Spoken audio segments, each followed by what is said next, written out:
Friends, तो आप ये देख ही रहे होंगे हाथी हैं मेरे पास दो।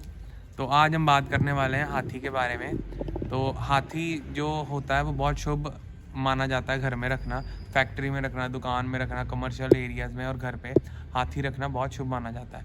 पहली बात है कि ये लक्ष्मी जी का वाहन है और उनको बहुत प्रिय है और गणपति जी से भी इनका संबंध है, क्योंकि उनको गजानंद भी बोला जाता है गणपति जी को, और लक्ष्मी जी का तो ये वाहन ही है। तो घर में रखने से हमको हाथी का जो चित्र या मूर्ति हो तो बहुत शुभ माना जाता है। जैसे कि ये पीतल की है तो आप चांदी की भी रख सकते हैं। तो अब हम बात करते हैं कि इसको कौन सी दिशा में रखना चाहिए। इसको हमको उत्तर की दिशा में रखना चाहिए। जो हाथी है उत्तर की दिशा में हमको रखना चाहिए। अब उत्तर की दिशा में जब आप रखेंगे तो इससे सुख समृद्धि और यश की प्राप्ति होती है, धन लाभ होता है और घर में सुख शांति बनी रहती है। अब जो आपका मेन गेट है, जो मेन डोर है, उसके ऊपर जैसे कि ये दो हाथी हैं सूंड उठाए हुए, इनको रखना चाहिए ऐसे, दो हाथियों को। तो इससे भी आपको नेगेटिव एनर्जी और जो बुरे अगर कोई शक्तियाँ आपके घर में एंटर करना चाहती हैं तो वो एंटर नहीं करेंगी।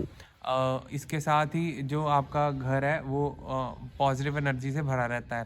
तो चांदी का हाथी है जो, वो अपनी आप तिजोरी में भी रख सकते हैं और उसको आप अपने जो दुकान का गल्ला है उसमें भी आप चांदी का हाथी रखें तो आपको बहुत सारा उसका फ़ायदा मिलता है। तो जो वो चांदी का हाथी रखना है वो ठोस होना चाहिए, खोखला नहीं होना चाहिए, अंदर से ठोस होना चाहिए।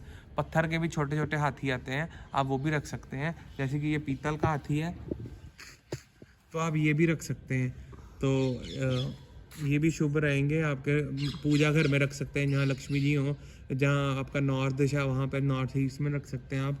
तो ये आपका अच्छा रहेगा। तो मैं आशा करता हूँ आज का ये हमारा ज्ञान आपको पसंद आया होगा और मेरे चैनल को सब्सक्राइब कीजिए, शेयर कीजिए और बेल आइकन दबाना मत भूलिएगा। Bye bye.